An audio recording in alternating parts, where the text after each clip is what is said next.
Karena kebenaran mungkin bisa ditunda, tapi tak pernah bisa dikalahkan. Jadi selamat datang di kenyataan, Tifa.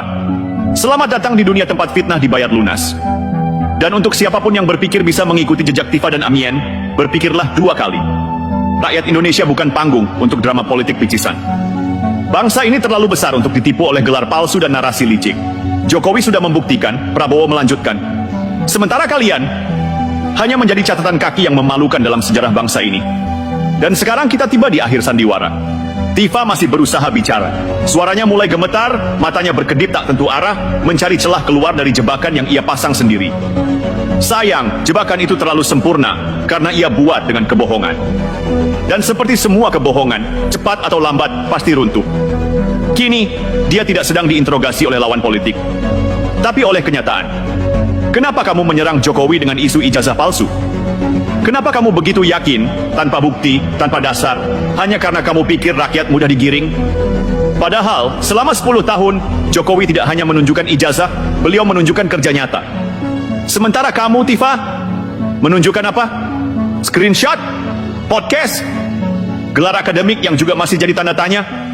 Hebat, tapi sayangnya itu bukan bukti. Itu hanya kebisingan. Dan kebisingan tidak pernah jadi kebenaran.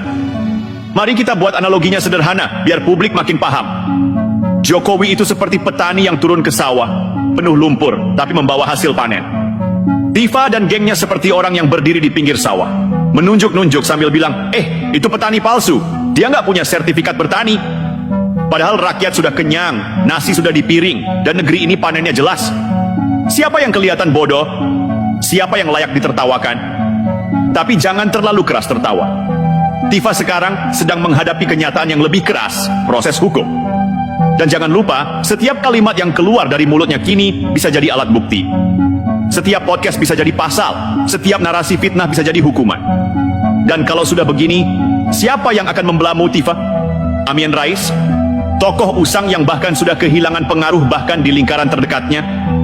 Dia mungkin akan datang, tapi bukan sebagai penyelamat. Hanya penonton yang ikut memegangi lilin di tengah gelapnya masa depanmu sendiri. Karena pada akhirnya kebenaran itu tidak butuh backing politik. Ia berdiri sendiri, tegak, kuat, diameter tapi menghantam. Dan sekarang mari kita tepuk tangan untuk sang presiden yang difitnah tanpa henti, Joko Widodo. Presiden yang dijegal, diremehkan, dijadikan bahan hoaks, tapi tetap berdiri dengan kepala tegak. Bukan karena gelar akademiknya, tapi karena rekam jejaknya. Bukan karena dia sempurna, tapi karena dia tidak pernah menipu rakyat. Dan hari ini, pembuktian itu terang benderang. Bukan Jokowi yang punya ijazah palsu.